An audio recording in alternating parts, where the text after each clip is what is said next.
저녁 6시 서울 어느 골목 무한리필 삼겹살집 앞에 줄이 길게 늘어서 있습니다. 손님들은 웃으며 들어가지만 주방 안쪽 사장님의 표정은 전혀 다릅니다. 오늘도 만석인데 이상합니다. 매출은 나오는데 통장에 남는 돈이 없습니다. 무한리필 삼겹살집은 한때 자영업의 희망이었습니다. 1인당 16,500원이면 삼겹살, 목살, 차돌박이까지 마음껏 먹을 수 있다는 파격적인 가격은 불황에 지친 소비자들의 마음을 단번에 사로잡았습니다. 손님이 직접 셀프바에서 고기를 가져다 먹는 시스템 덕에 인건비도 크게 줄일 수 있었습니다.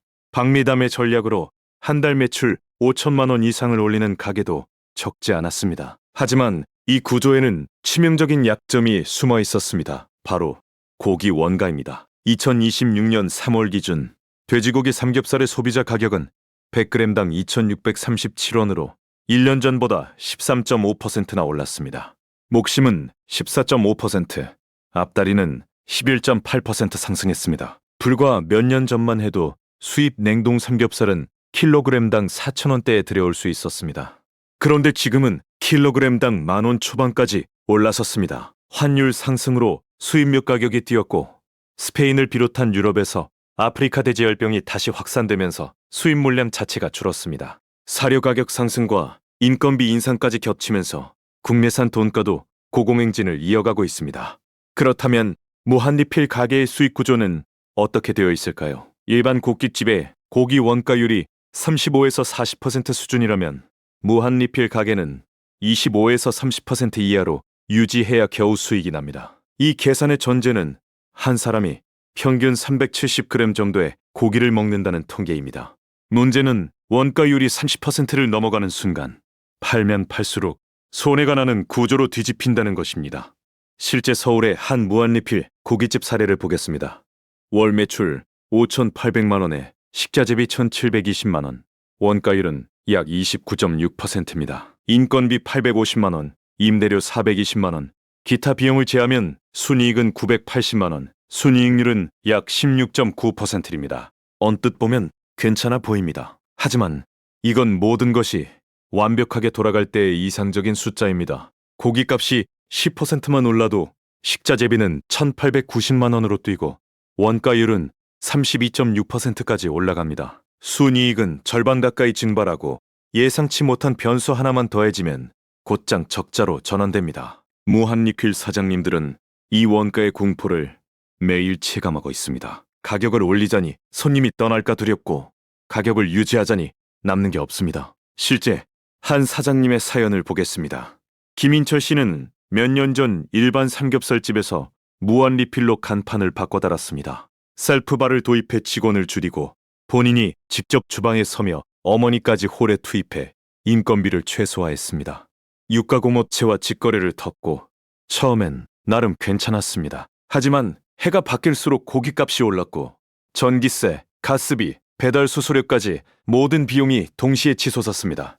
지금 그는 추가 대출을 고민하며 밤잠을 설치고 있습니다. 김인철 씨만의 이야기가 아닙니다. 2025년 자영업자 폐업 신고가 연간 100만 명을 돌파했습니다.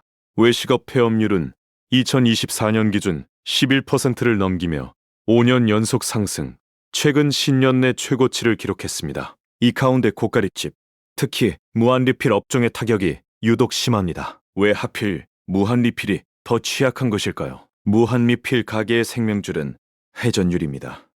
한 테이블의 평균 식사 시간이 70에서 80분이고 저녁 피크 시간에 3번 이상 회전해야 비로소 수익이 발생합니다. 회전율이 떨어지는 순간 고정비를 감당할 수 없게 됩니다. 그리고 무한리필의 진짜 수익은 고기가 아니라 술에서 나옵니다. 소주 한 병의 원가가 약 1,150원인데 판매가는 5,000원이니 마진율이 330%에 달합니다. 그래서 무한리필 가게의 주류 매출 비중은 40%에 육박합니다. 손님이 고기만 잔뜩 먹고 술을 한 병도 안 시키면 그날 그 테이블은 사실상 적자입니다.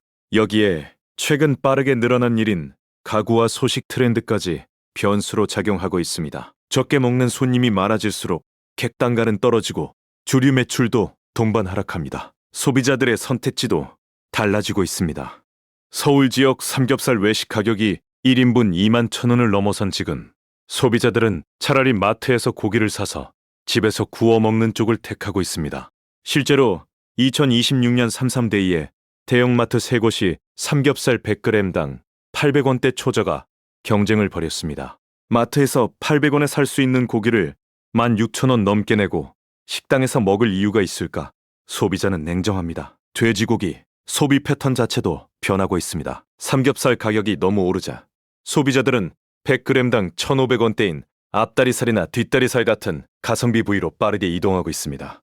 지난해 앞다리살 판매량은 전년 대비 19%, 뒷다리살은 34%나 급증했습니다. 삼겹살 중심의 무한 리필 모델에게는 직격탄입니다. 프랜차이즈 본사의 구조도 문제를 키우고 있습니다. 본사는 가맹점의 식자재를 납품해서 수익을 올리기 때문에 가맹점이 많을수록 본사는 돈을 법니다. 하지만 같은 상권에 같은 똘랜드가 우후죽순 들어서면 서로의 매출을 깎아먹는 결과로 이어집니다. 본사만 돈을 벌고 점주는 망하는 구조가 반복되고 있다는 비판이 끊이지 않습니다. 매출 1억을 찍고도 통장 잔고가 마이너스인 사장님들이 속출하는 이유가 여기에 있습니다. 자영업자 대출 잔액은 이미 1,000조 원을 넘어섰고 1인당 평균 3억 3천만 원으로 비자영업자의 3.7배에 달합니다. 대출 연체율도 가파르게 오르고 있고 취약 차주의 연체율은 10%를 넘겼습니다. 그렇다면 무한리필은 완전히 끝난 것일까요? 반드시 그렇지는 않습니다. 살아남는 가게들은 분명히 있고 그들에게는 공통된 전략이 있습니다. 첫째, 프리미엄 전환입니다. 16,000원대 저가 모델 대신 26,900원대 중가, 프리미엄으로 올리고 고기 품질과 셀프바를 대폭 업그레이드한 매장들이 재방문율 1.6배 상승이라는 성과를 내고 있습니다. 둘째, 점심시간 공략입니다. 11,900원 1인 소고기 무한리필 런치 세트로 낮 시간 회전율을 1.7배 끌어올린 사례도 등장했습니다. 셋째, 테마와 콘텐츠로 차별화하는 것입니다. 캠핑 감성 인테리어나 1인 테이블형 무한리필 같은 콘셉트 매장은 SNS 공유율이 평균 2.3배 높게 나타났습니다. 하지만 이런 성공 사례는 소수에 불과합니다. 대다수의 무한리필 사장님들은 지금 이 순간에도 원가와 싸우며 하루하루를 버티고 있습니다. 자영업자의 40% 이상이 향후 3년 내 폐업을 고려하고 있다는 조사 결과는 이 산업이 얼마나 벼랑 끝에 서 있는지를 보여줍니다. 어쩌면 무한리필이라는 모델 자체가 모든 것이 싸고 풍족하던 시대의 산물이었는지도 모릅니다. 고물가, 고금리, 저성장의 3종고 속에서 싸게 많이 파는 전략은 더 이상 통하지 않습니다. 살아남으려면 달라져야 합니다. 무한리필 삼겹살 한 접시에 담긴 것은 고기만이 아닙니다. 누군가의 새벽, 누군가의 빛, 누군가의 꿈과 눈물이 함께 올려져 있습니다. 오늘도 뜨거운 불 앞에 서서 고기를 굽고 있을 모든 사장님들에게 부디 버텨내시길 진심으로 응원합니다.